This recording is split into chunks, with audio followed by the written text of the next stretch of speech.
작년 12월 16일부터 올해 1월 7일까지 보면 반도체하고 상사전 문제만 시장보다 좋았고 나머지는 다 안 좋았어요. 그러니까 24개 업종이 언더퍼폼 했거든요. 근데 1월 8일 이후 최근까지 보면 반도체는 여전히 괜찮은데 코스피보다 수익률이 못해요. 언더퍼폼을 하고 있어요. 반면에 한 10몇 개 업종이 코스피보다 좋은 모습들을 보여주고 있거든요. 순환매 차원에서 첫 번째는 조선기계 방산, 원전, 그 다음이 성장주, 2차전지, 제약바이오, 그리고 마지막 순환매가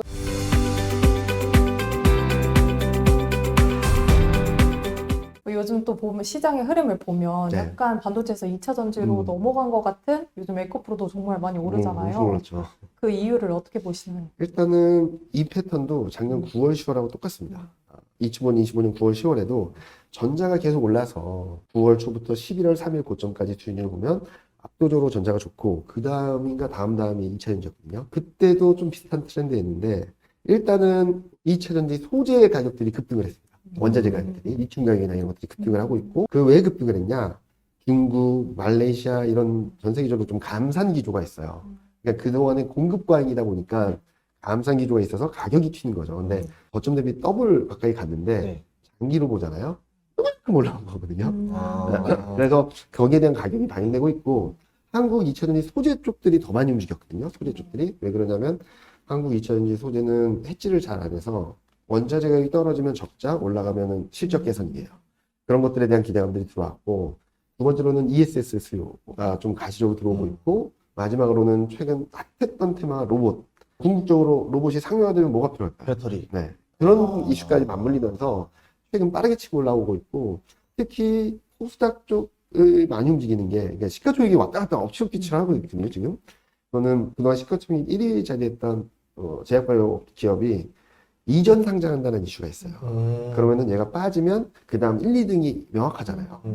그래서 ETF나 이런 쪽으로 자금이 들어오게 되면 이쪽에 좀 더 비중이 많이 실리는 모습들을 보여주면서 원자재 가격 상승, 거기다가 로봇 배터리 수요 기대, 거기다가 수급 이벤트까지 맞물리면서 2차전지 특히 소재, 특히 코스닥 쪽들이 굉장히 뜨겁게 움직이고 있다고 생각하고 있습니다. 그럼 뭔가 섹터별로 순환매가 이렇게 도는 모습인데 네. 이 2차 전지는 얼마 동안 또 2차전지는 짧게 보면은 2월 초중반까지는 갈 수 있을 것 같아요. 제가 2차전지를 작년부터 계속 얘기를 해서 말씀드렸는데 아직까지 좀 화가 나신 분들이 꽤 있어요. 네. 얼마나 더 갈 거냐. 근데 제가 말씀드린 것은 큰 트렌드가 바뀐 건 없다. 그러면 무슨 생각이냐면 하락폭의 되돌림이 나올 수 있다 정도로 보고 있어요. 과거 조선이 어마어마한 대세 상승 이후 급락했을 때 그렇죠, 그렇죠. 화장품 의류가 어마어마한 상승 이후 폭락했을 때 보면은 화장품 의류는 한 55% 회복했고요. 하락폭의 55% 되돌렸고 조선은 72%를 되돌렸어요. 그래서 최근 많이 올라오긴 했지만 91.8% 되돌리고 보면은 여전히 30-40% 상승 여력이 남아있거든요. 그 정도는 열어놓고 보자라는 말씀을 드리고 있습니다. 그래서 지난번에도 작년 저점에서 80% 올랐다가 한 30% 조정받았거든요. 이번에도 40-50% 올랐다가 좀 일시적 조정받겠지만 한 번 더 갈 수 있는 룸은 있다라고 생각하고 있습니다. 최근 보면은 바이오도 한번 딱 올랐다가 또 맞습니다. 조정이 받잖아요. 네. 그러니까 이게 투자자들, 특히 초보자들도 이제 유입되고 나면은 이제 고민인 게 이 속도가 너무 빠르니까 순환매가 자꾸 돌잖아요. 네. 미국 같은 경우는 AI에서 쭉 가버렸는데 왜 한국은 자꾸 순환매가 벌어지냐. 이 이유가 뭐예요? 일단은 뚫림이 너무 강하니까 그렇다고 생각하거든요. 반도체가 쫙 치고 올라온 다음에는 나머지는 싸 보이는 거죠. 그러면서 새로 들어오는 자금이나 아니면은 아직까지 못 잡았던 자금들이 이쪽으로 돌면서 순환매가 나오고 또 하나는 연기금이나 외국인 투자자들도 이런 쪽으로 좀 싼 애들을 좀 매매하려는 경향이 좀 짙어요. 연기금 같은 경우는 지금 올해 한국 주식 비중이 14.4%로 계획돼 있는데 10월 말, 작년 10월 말 기준으로는 이미 17.9%고요. 아마 올해 계산을 하면 20% 넘을 거예요. 그래서 시장 자체는 못 사요. 그렇다고 해서 팔고 가만히 있을 수는 없잖아요. 그렇죠, 그렇죠. 그러니까 전반적으로 매도 우위인데 그 안에서 집중적으로 매매를 굉장히 많이 하더라고요. 그래서 트레이딩 하시는 분들은 연기금이 뭘 사는지 좀 지켜보시면 매매 팁이 될 수 있다. 최근 튀는 애들은 다 연기금을 산 거거든요. 그런 것들 좀 팁으로 드릴 수 있을 것 같습니다. 그러면 약간 과거 패턴을 봤을 때 그 순환매의 순서가 뭐 반도체, 2차 전지, 그 다음엔 또 9월, 10월 달 흐름 보면 반도체는 전반부에 세게 갔다가 후반부에 천천히 가는 경향이 있었고요. 그리고 반도체 세게 갈 때는 다 죽어 있습니다. 작년 12월 16일부터 올해 1월 7일까지 보면 반도체하고 상사전 문제만 시장보다 좋았고 나머지는 다 안 좋았어요. 그러니까 24개 업종이 언더퍼폼 했거든요. 근데 1월 8일 이후 최근까지 보면 반도체는 여전히 괜찮은데 코스피보다 수익률이 못해요. 언더퍼폼을 하고 있어요. 반면에 한 10몇 개 업종이 코스피보다 좋은 모습을 보여주고 있거든요. 그 순서가 작년 9월 10월하고 비슷한데 반도체 계속 상승, 순환매 차원에서 첫 번째는 조선기계 방산, 원전, 그 다음이 성장주, 2차전지, 뭐 제약바이오, 그리고 마지막 순환매가 시장이 좀 쉬어갈 때 내수주가 이렇게 튀었거든요. 내수 중에서 화장품주라든지 엔터라든지 이런 애들. 소매우통은 최근 많이 올랐고 아직까지 못 오른 애들을 보시면은 연기금 지금 3개월 연속 화장품주를 사고 있거든요. 근데 많이 못 올랐어요. 그런 것들을 잘 포착하시면 다음 순환매는 좀 내수주 우위가 되지 않을까라는 생각을 하고 있어서 저희는 지금 2월 전략을 하는 데 있어서는 조정받으면 반도체, 조선 뭐 사자, 자동차도 사자. 근데 지금 단기 트레이딩 차원에서는 내수주가 되게 매력적이다라는 생각을 하고 있습니다. 보통 그러면 이 순환매에서 시작과 끝이 존재하잖아요. 네. 증권가에서는 뭐가 오를 때가 끝물이다 뭐 이런 게 있어요. 내수주가 움직이면 이제 시장이 움직여야 된다. 내수주라면 대표적으로 식품주 뭐 이런 거요. 화장품을 화장품. 그리고 필수소비재, 음식료 프로덕트들이 움직이면 어. 좀 쉬어가는 그림이 나올 수 있다. 진짜 오를 만큼 다 올랐기 때문에 네. 여기밖에 싼 게 없는 네, 네, 거다. 네, 네. 근데 요즘 뭐 엔터주 이런 것도 네. 해당이 되나요? 네, 저희는 엔터주도 되게 매력적이라고 생각하는데 최근 좀 반등을 뭐 하고 있죠, 먼저. 근데 많은 분들이 걱정하셨던 게 한한령 해제될 거야 라고 했다가 네. 아닌가 봐 그래서 또 빠졌었잖아요. 근데 여기서 주목해야 될 거는 한한령이 해제되냐 안 되냐가 보다도 한중 정상이 만나서 2026년을 한중 관계의 원상 복귀시키는 원년으로 선포를 했어요. 방향성은 관계 개선입니다. 그래서 저희는 이 단기 등락일 무조건 사야 된다. 이미 해외 매출 비중이 높은 화장품 중에서도 그리고 엔터 중에 뭐 당연히 해외 매출 비중이 높겠죠. 이런 쪽들은 계속적으로 가져가야 된다라는 말씀드리고 있어서 이렇게 말하다 보면 다 좋다는 하는 것 같은데 네. 전반적으로 순환매가 나오면서 소외되는 업종들이 그렇게 많지는 않을 것 같다. 특히 25년보다도 더 실적에 대한 부분들이 기대하는 게 있어서 좀 더 탄탄한 그림이 나오지 않을까라는 생각을 하고 있습니다. 좀 느껴지는 게 보면은 지금 현대차? 네. 자동차 보면은 외국인들이 계속 팔아요. 쉬지 않고 맞아요. 팔아요. 근데 주가도 계속 올라가요. 음. 그럼 이게 외국인의 픽을 믿어야 되는 건지 주가가 음. 올라가는 걸 믿어야 되는 건지 이런 어떻게 해석해야 돼요? 순환매 관점에서. 순환매 관점에서 본다면은 외국인은 먹을 만큼 먹었다라고 생각하는 것 같아요. 생각했던 것보다 워낙 빠르게 튀었으니까 먹을 만큼 먹었으니까 일부 정리한다. 자, 그러면은 이제 외국인이 순매수 전환할 때를 좀 지켜봐야 되긴 하겠죠. 근데 이 와중에도 올라간다? 제가 보기에는 엄청난 급등을 했다가 쭉 빠졌다가 좀 반등을 하고 있어서 전 한 번 더 빠질 수 있다고 생각하고 있어요. 그래서 외국인이 이렇게 팔 때는 조금 조심할 때다. 너무 달려들지 말자. 이게 충분히 나신 분들은 일부 뭐 차익실을 하셔도 되고 일단 제 생각에는 외국인의 스탠스가 조금 더 맞는 것 같다. 이 와중에 만약에 연기금이 산다라고 하면 조금 다르게 봐야 되긴 하겠지만 연기금도 아직까지 사진 않고 있거든요. 자동차를 좀 많이 올랐기 때문에 그래서 그런 것들 연기금하고 외국인 매매를 보면 좀 더 클리어해지지 않을까라는 생각을 하고 있습니다. 많은 좋은 팁들을 주셨는데 네. 이 순환매 이 장세에서 그런 개인 투자자가 가져가야 될 전략은 어떻게 될까요? 일단은 길게 보시는 분들은 그냥 반도체, 자동차, 2차전지 얘네들 그냥 들고 가시면 돼요. 저는 샀다 팔았다가 쉽지 않으신 분들, 트레이딩을 많이 안 해보신 분들은 그냥 들고 가자 말씀드리고 있고 그런데 지금 현금이 꽤 있어서 새롭게 하고 싶다라는 분들은 반도체, 자동차, 뭐 2차전지 얘네들은 쉴 때 사자. 지금 따라갈 때 아니다. 오히려 짧게 한번 내수주, 화장품주, 필수소비재, 엔터 이런 쪽으로 잠깐 들어갔다 나올 수는 있겠지만 이것도 쉽지 않으시면 좀 기다리셨다가 주도주를 좀 모아가는 게 맞지 않을까라는 생각을 하고 있어요. 워낙 많은 투자 스타일이 있어서 뭐가 정답은 없거든요. 정답은 없는데 보시는 분들, 전국경제연구소 보시는 분들 성향에 따라서 그렇게 매매를 좀 구분하자라는 말씀 많이 드리고 있거든요. 제일 힘든 게 저 아는 분도 그러시는데 긴 호흡으로 투자하셨던 분들이 짧게 하자면 못합니다. 엄청나게 스트레스 받으세요. 네. 발라드 가수가 댄스가 맞아요. 돈이 왔다 갔다 하는데 네. 스트레스가 극도로 오는 거죠. 네. 그리고 짧게 매매하시는 분은 길게 하라 그러면 또 답답하죠. 안 돼요.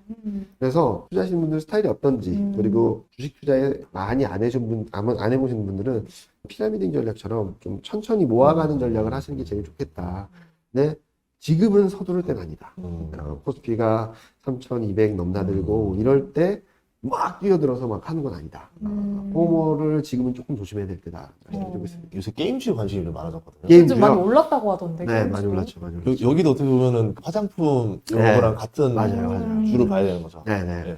그래서 게임주도 다르더라고요. 기업마다 또 다르더라고요. 아, 게임주는 그렇죠. 신작을 출시하냐, 그리고 어디에 출시하냐, 언제 출시하냐, 막 이것도 다 따져야 되는 것 같은데, 물론 중국과의 관계 개선되면 게임주도 분명히 수혜라는 점에 있어서 좀 긍정적으로 바라볼 필요는 있다고 생각하고 있습니다. 요즘 또 삼성전자, SK하이닉스 정말 빠르게 오르고 있는데 이거 어떻게 과열이라고 볼 수 있을까요? 단기 가격적으로 좀 여러 가지 지표들 상황은 과열인데 실적 대비 주가를 보면 아직까지 과열은 아니다라고 생각하고 있어요. 그리고 반도체 업황이나 이런 것도 아직까지 꺾일 상황은 아니고 솔직히 말씀드리면 실적 레벨이 어디까지 갈지 모르겠다. 꺾이기 전까지 계속 하자. 라는 말씀을 드리고 있어서 전자믹스 같은 경우는 쉬어갈 수 있어요. 워낙 급하게 올랐으니까 쉬어갈 수는 있는데 떨어지는 길이 아니라 쉬었다 다시 더 멀리 가는 길이라서 저희는 지금 추격 매수는 좀 부담스럽다는 말씀 드리고 있어요. 근데 좀 계속 모아가자.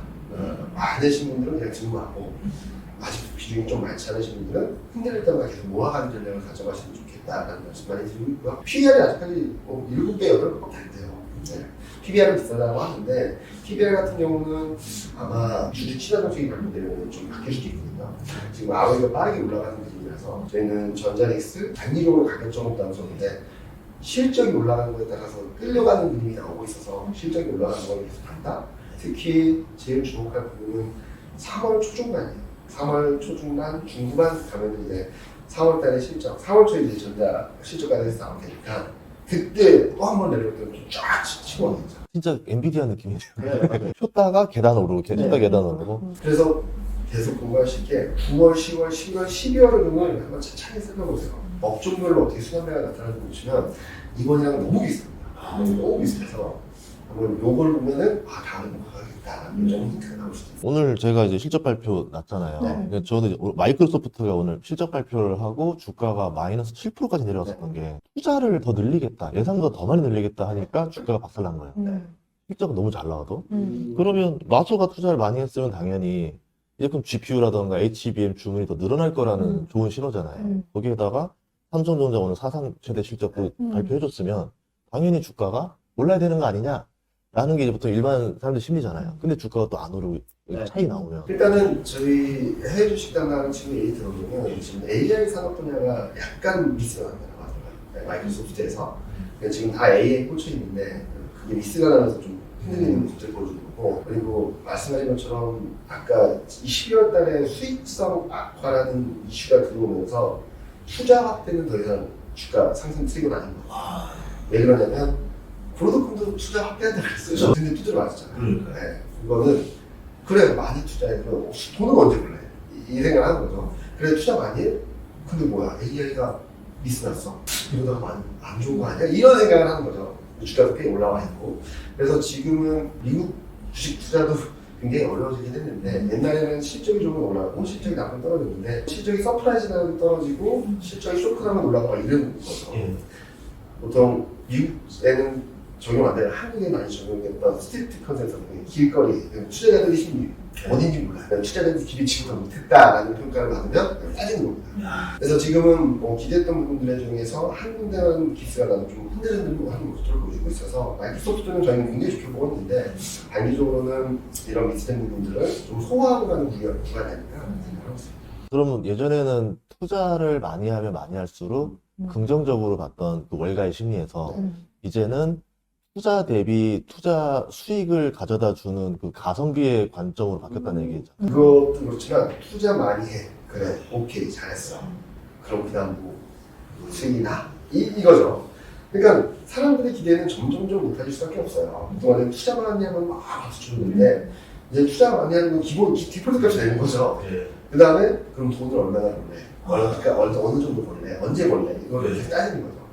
테마 투자도 마찬가지잖아요. 처음에는 다 같이 올랐다, 다 같이 빠졌다 하다가 실적 시즌 지나고 그러면서 되는 거 안 되는 거 엇갈리고 그러다가 마지막에는 소수 종목으로 쏠리면서 테마가 끝나는 스타일인데 지금 미국 AI 투자는 첫 번째 단계는 끝났고 투자 많이 한다고 다 같이 올랐던 시장은 끝났고 이제 투자 플러스 수익성이라는 것들을 계속적으로 가져가려고 하지 않습니까? 그래서 수익성을 계속적으로 봐야 된다는 말씀입니다. 그 오픈 AI가 어떻게 보면 제일 그 선봉에 선 회사니까 여기 실적에 따라서 또 많이 봐줘야 수 그렇죠. 있거든요. 그렇기도 한데 이번에 AI 수익성 악화 논란의 트리거는 오픈 AI예요. 왜 그러냐면 트리거는 제미나이였습니다. 제미나이가 출시되자마자 성능 테스트 1위였고요. 네. 그리고 작년만 하더라도 챗GPT 점유율이 90%가 넘었어요. 지금 70% 깨졌습니다.